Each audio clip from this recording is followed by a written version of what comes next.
Greetings to all the viewers and listeners. Welcome to the second official episode of IILMnary Talks. And today I have with me Mrs. Datta. Ma'am, it is such a pleasure to be sitting in this cozy setting in the month of November. I cannot thank you enough for inviting us to this beautiful place of yours. You can see art all around us, and in my view I can also see art everywhere that I turn my eyes.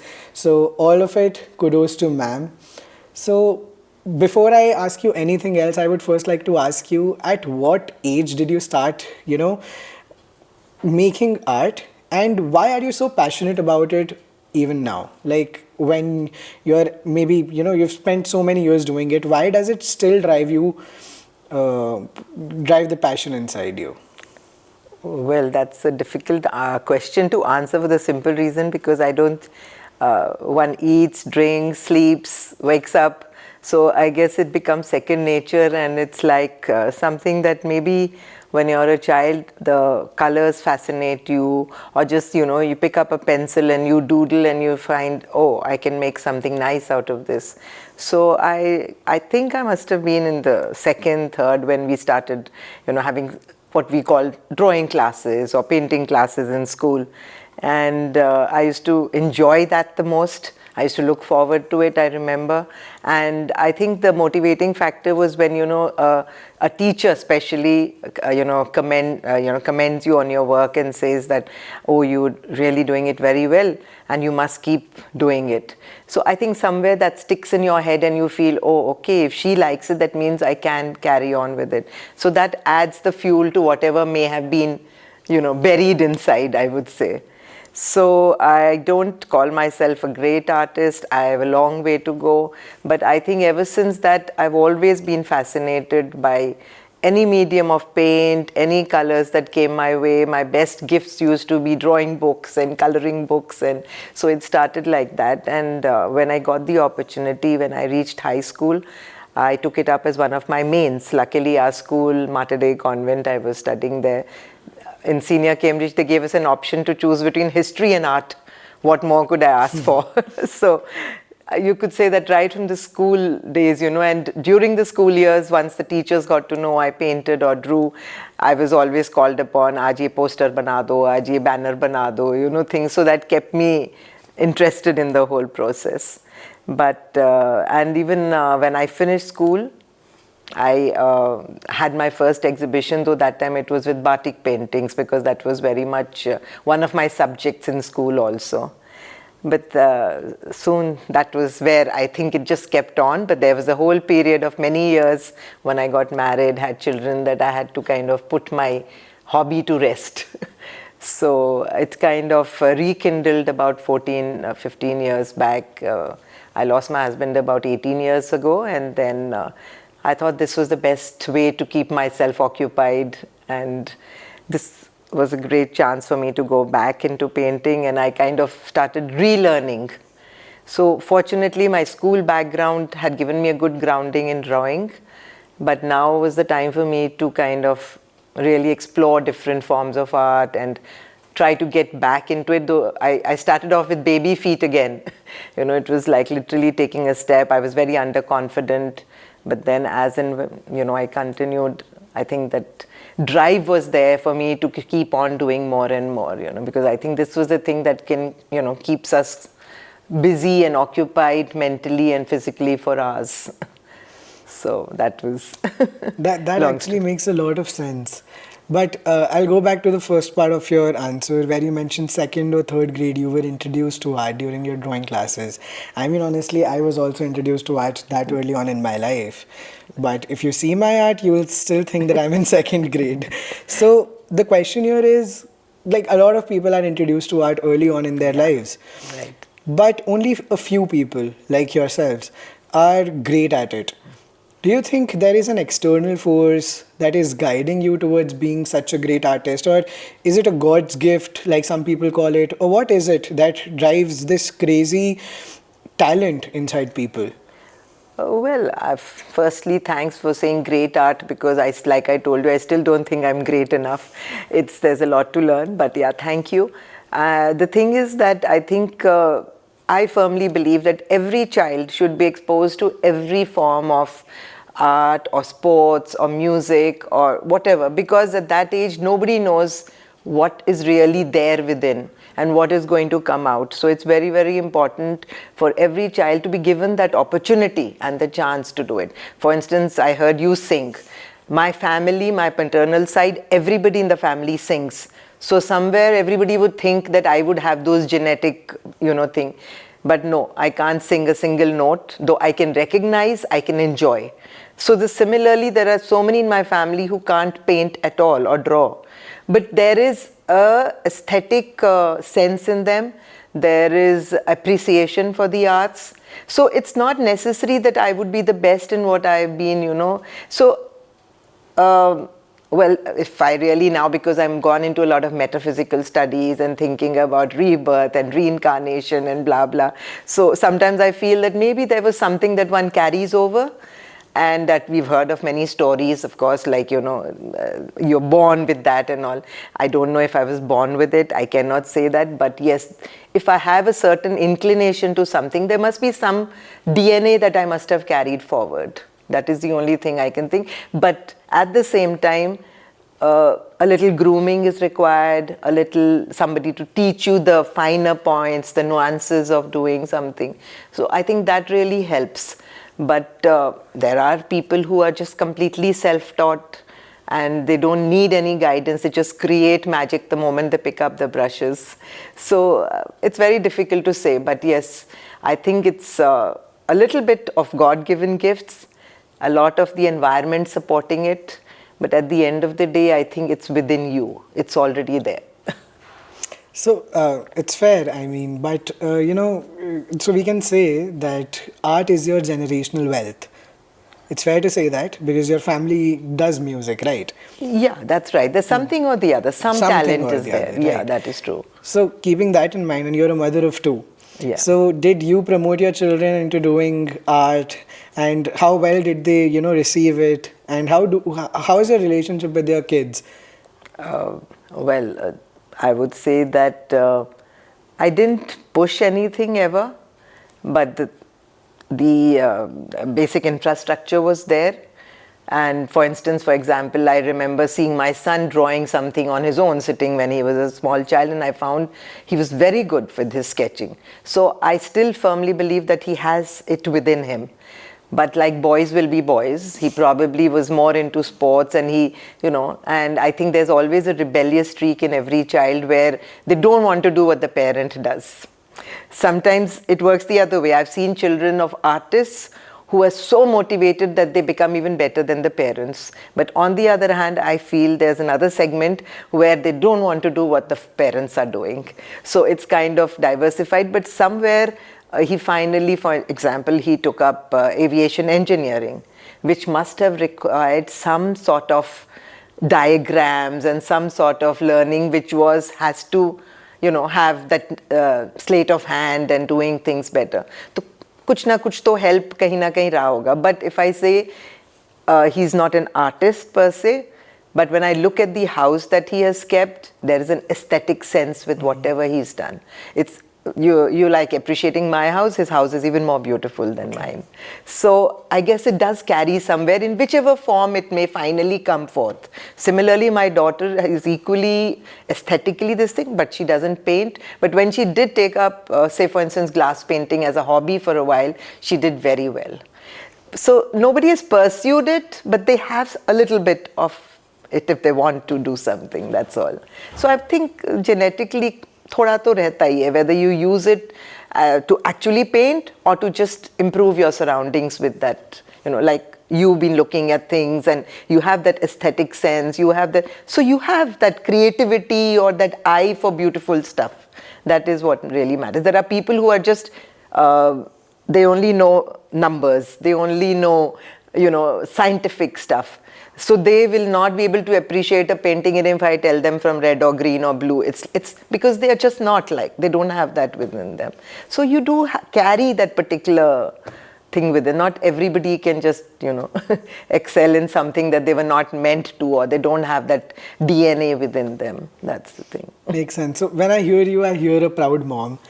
So talking about that, how was your relationship with your parents? Were they supportive, and is it because of them that you were able to pursue art as much as you did? Yeah, I would give them full credit, because they always supported me. And like I said, even if you have something but you don't have the infrastructure. I mean, of course, we've seen these days YouTube and videos, beggars on the street pick up something and they start drawing on the walls. I mean, that is something that is fascinating, because it's just coming from within. But naturally, I'm sure if they had got that, the support and the money to buy stuff, they would have created fantastic things. But we were luckier that we came from a good home where the parents gave us, they promoted me and they kind of supplied me always with whatever materials I needed to help me go forward. My first solo that I had as a 16-year-old was, like I said, in Triveni Kala Sangam, and I was doing by batik paintings. I couldn't have had that first exhibition without their support and without their finances and without their, kind of promoting me at that time. So definitely they were, I think, they didn't want me to follow it as a career, because we are talking about way back in the 70s, where a degree was very important. So graduation was a must. Otherwise, if I had a choice, would have joined College of Art or something and got a professional degree, diploma at that time. But because of that, I had to do my graduation. I did it in psychology honors, which was the only next best subject that I could think of. But as a hobby, they said, go full, that way. So it's definitely thanks to them. Otherwise, whatever little I am doing wouldn't have been possible without them. Great. So speaking of fortunes, there are, of course, tough moments in life, misfortunes that keep happening. Right. How has art helped you cope up with them? See, it's very difficult to say as on a daily basis, because sometimes with me, when I'm happier, is when the time I feel more like painting. लोग कहते हैं ना, गम में करते हैं, गाने गाते हैं, ये वो जब मैं दुखी होती हूँ तो मेरे से काम नहीं होता है. Okay. So, but that's on a daily basis. But if I'm talking about life as such, art has helped me really fill up my life, because like I mentioned earlier, I lost my husband when we were fairly young, and it's been 18 years now, and at that time I found a vacuum in my life, and slowly I kind of started getting back into my painting, and that really helped, because there were, in the day there could 7, 8 hours, 10 hours would just fly by, and then getting into the art field slowly helped me make new friends, new acquaintances, like-minded people. So I think once you pick up something, then you get out to, find more avenues where you can spread your art or feel happy looking at other places. So it kind of does fill up your life, definitely. That is for sure. Okay. So for me, art has definitely, given me that, has filled my life, I would say. Okay, I will slightly divert from the topic of art here, because you've traveled the world. Yeah. You've lived a great life, Yeah, touch wood. definitely, thank you. And with that comes a lot of wisdom. And I can sense it while we are talking, right? It's just radiating onto me. So from that perspective, as you mentioned, you lost your husband 18 years ago, right? And you've lived beyond, you've lived that period, you've suffered that period.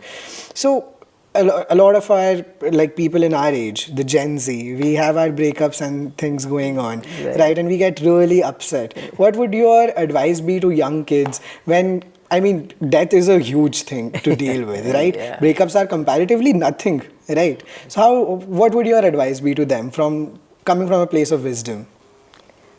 Now, that is very difficult, because Gen Z is very different. The whole thinking, the whole attitude, the whole mental set is very different from what we grew up in. So I'm not the best judge of that, because I do believe that I have to move with the times.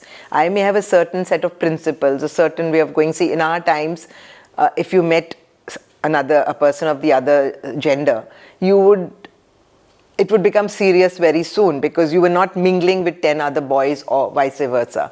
So you see, I went to a girls' school, I went to a girls' college. Most people did that in those days. There were very few co-ed schools at that time. And so we did not have access to the other sex so many times.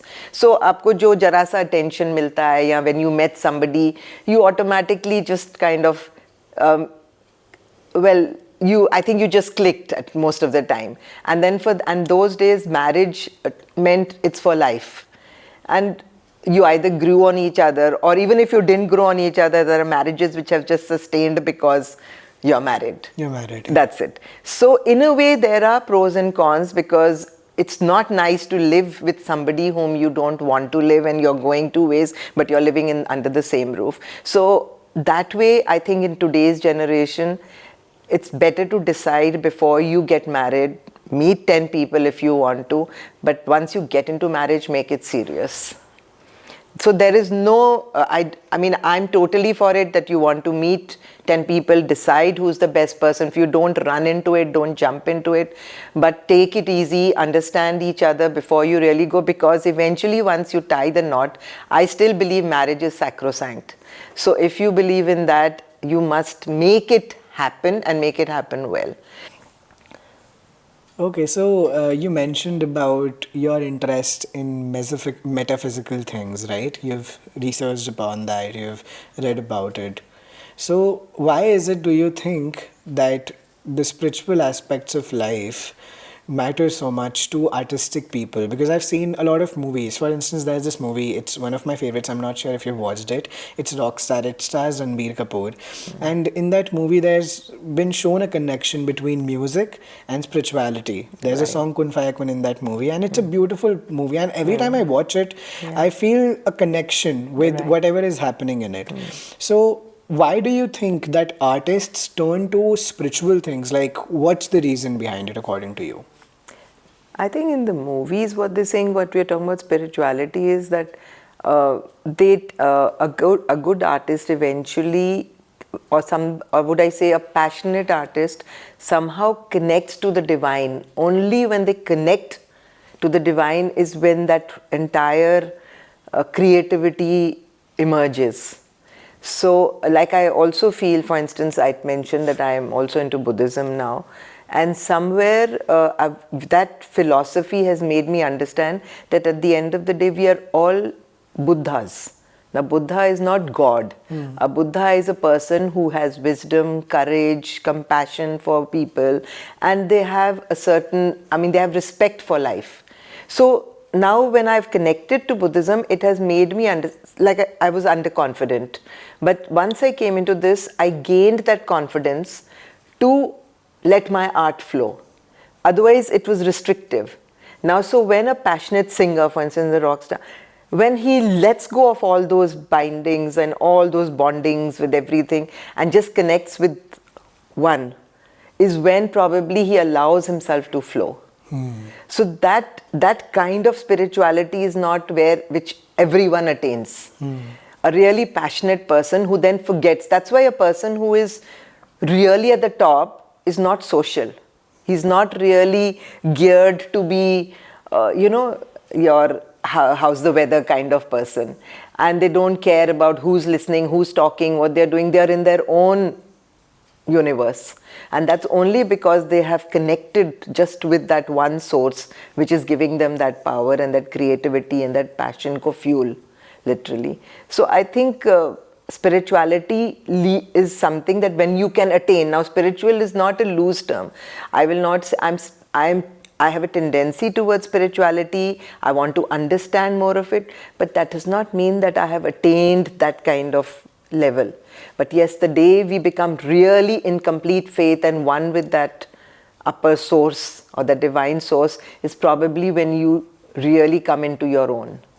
So somewhere it is. So when I had started searching, means I started connecting towards spiritual, different modalities, different things, which I feel each was a step higher. Because each modality has its own philosophy, has its own way of making you understand life. So in the last 18, 20 years, You start with, say, reading books, you learn Reiki, you do other things. I did angel cards, I've done tarot readings. Somewhere or the other, they all have some connect somewhere, because until you connect with an outer source, with something which is there in the universe, you can't build up your intuitiveness. And your intuitiveness only comes as you go along and you start cleansing yourself, and cleansing yourself of all the unnecessary garbage that's within you. So if I'm an artist and I've got so much kachra filled in from the environment, that is not going to emerge. Right. So spirituality or a leaning towards that will help me slowly remove those layers of dirt, that layers of grime that is settled, so that that art or that talent can emerge more clearly. So I think at the end of the day, it's a long answer to a short question, but I think you can keep talking about it, because that definitely does help for you to be, because it gives you respect for life and humanity as a whole. So I think that's where your artistic tendencies or your artistic, what should I say, whatever you're carrying within you will emerge. I think that was a perfect answer for the deep question. And this brings me to a point. Two of my dearest friends are actually doing a research on the psychology behind creativity. Okay. So what's your take on this? Because you've studied psychology your own self and you're such a creative person. So do you feel that creative individuals carry some sort of abnormality inside them? I think the first thing in psychology is, what is abnormal? Abnormal is when you are amongst the people you're with, you're not like them. So you become abnormal. If there are 10 people who are doing a certain thing, but you are one separate, for them you become abnormal. But if you're in your own like-minded people, then you're not abnormal. So what is your definition of being abnormal is the main thing. So I don't think it's only a societal thing because you do not behave the way the rest of them are doing. It doesn't make you eat, you drink, you sleep, you need food, you need water. And I think it's just that, like I said, once you've connected with that creativity or that art within you, you tend to stop bothering about X, Y, Z, and you kind of let all the formalities be, and you just want to be in your own world, because that's the only way you can be really creative. Honestly, that's another reason why a lot of women artists, how many do you hear of who have really achieved top accolades? You usually find if there are 10 men or 20 men, there'll be one woman. For the simple reason that women find it more difficult to be abnormal, because they still have to feed the children, they still have to look after the house, they still have to do certain things. It's only when you just let go of all that is when you can allow. But men can isolate themselves and behave abnormally even if they are not, because it becomes a status thing to do, sometimes to show that you're an artist. So some are pseudo abnormal and some appear to be abnormal, that is the only thing. But I don't think anybody's really abnormal at the end of the day. It's just the way that they have taken life in a certain way. You answered that like a psychology student. I mean, the book kept right in front of us, this memoir by Veer Das. It says it's a memoir for misfits. And I think the way you described abnormality, I think these abnormality related questions are just coming from people who think that they're misfits in a place which is called normal because of the social construct in that place. Because abnormal, if you take it in the scientific psychological way, are you schizophrenic? Are you having some paranoias? Are you having, those are terms which are, because they are clinically abnormal. But when you say an artist is abnormal or a musician is abnormal because they want to be alone, everybody's sitting in a party, but I want to sit in my room. Or they want to, or maybe like sometimes there are people who probably go into alcoholism or this thing, but how many of them can then create after that? It's just that because they're not able to fit in, they're not able to cope up with the rest of society that they live in, maybe even the immediate family, that they turn to things like that, because somewhere they are human. So, but then they appear to be abnormal because they're coping with their own defense mechanisms. They're trying to cope to live in that family who's not accepting them as an artist. So those are abnormalities, so-called, because they are actually defense mechanisms that you're using to protect yourself. So unless you are clinically certified abnormal because you have some, issues which are beyond your control, any artist, it's their prerogative if they want to be isolated to be able to create, or they want to be in a crowd, or they want to dress up a certain way, or they don't want to have a bath the whole day. Agreed, as a certain person, I would hate to be in the company of an unhygienic person, but he's not minding it. So then let him be or let her be the way they are. That's it. Makes a lot of sense. Talking about that, I think now it's my prerogative to ask you some lighter questions. So we see a lot of books all around the place here. Yeah. Do you read a lot? Yeah, I like to read whenever I get time. Okay, so can we do a quick rapid fire here? Oh my God. Don't ask me questions because my retention memory is not so great. It's okay. So we'll keep it very light. So any 3 books that you really like and would like to recommend to our audience? Long back I read The Exodus, which I really liked. And then I have read long back To Kill a Mockingbird.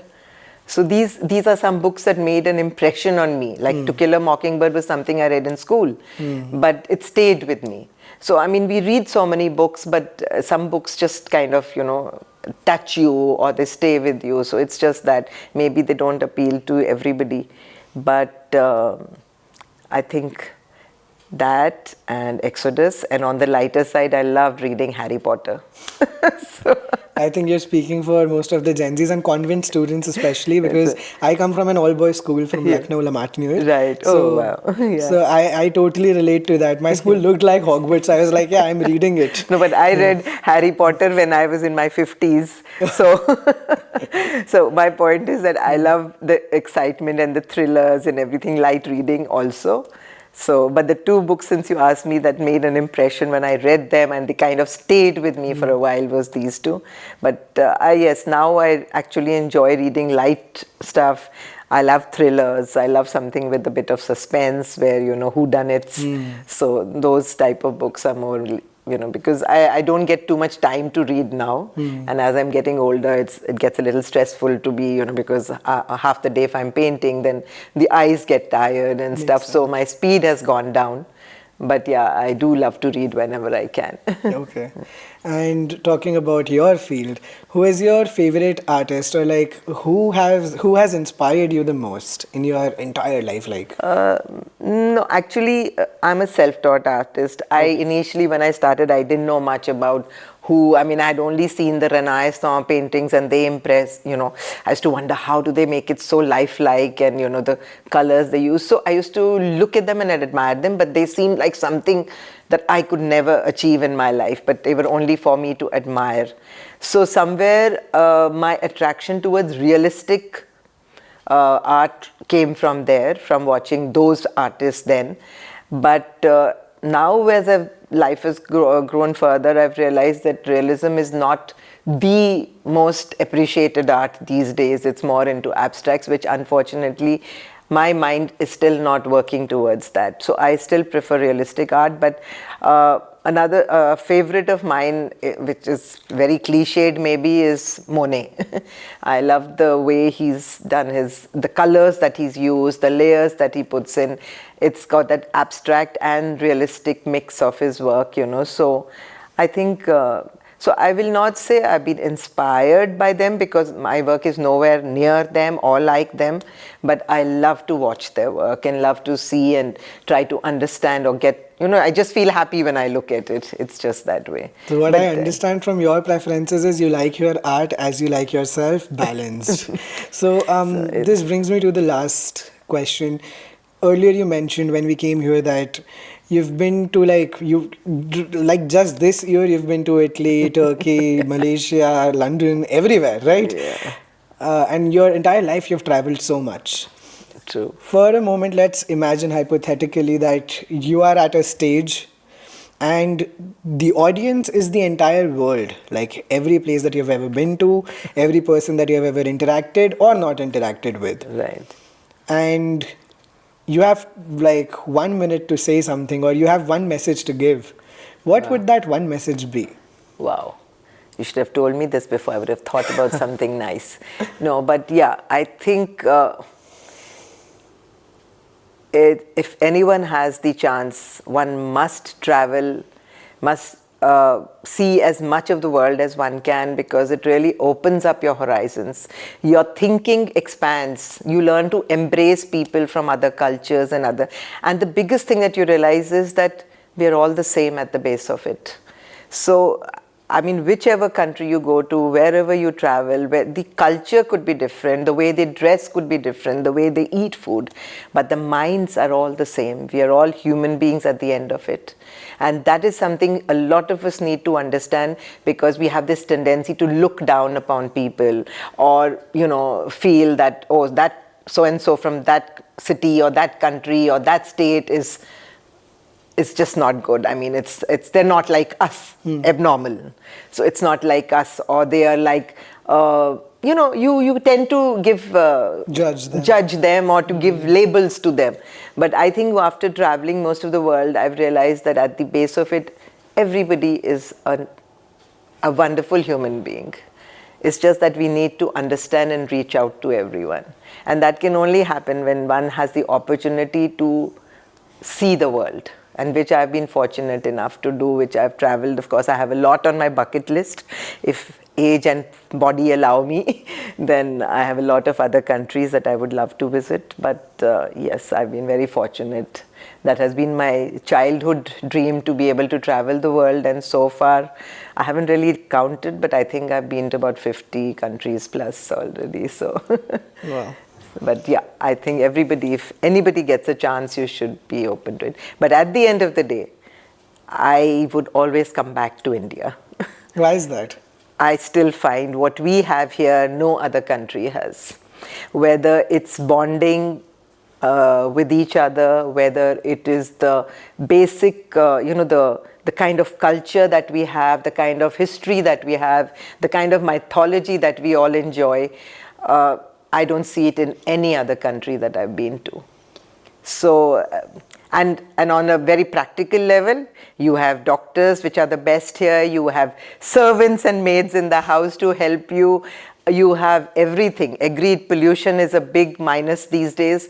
But personally, I would never want to settle abroad. I would love to come back to my own country and be here after having traveled everywhere. I mean, it's indeed a country of convenience, so I totally get that. Convenience, and it's beautiful.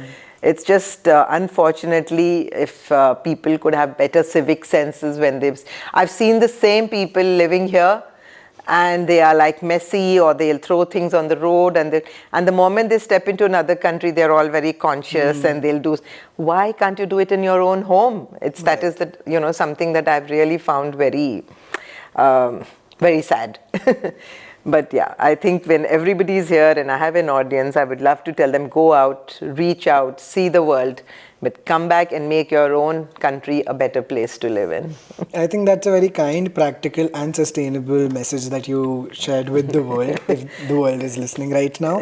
And I'm truly honored. I loved this conversation because the horizon was so broad. We talked about India, we talked about relationships, we talked about psychology, we talked about art. You are a great woman. And I would love to have more conversations with you, of course. My honor, Beta, my honor. I'm so happy to have you here, and I'm feeling very blessed. But yeah, luckily, like I said, I have had loads of hobbies, and all my interests are very diversified. So thankfully, I think I'm blessed because I've had a good education, and all thanks to my parents, of course. So it makes a lot of difference, I think, to have had the opportunity. That's it. Thank you so much, ma'am. And that was it for the second episode of IILMnary Talks. Stay tuned for the next episode. Thank you. Thank you so much.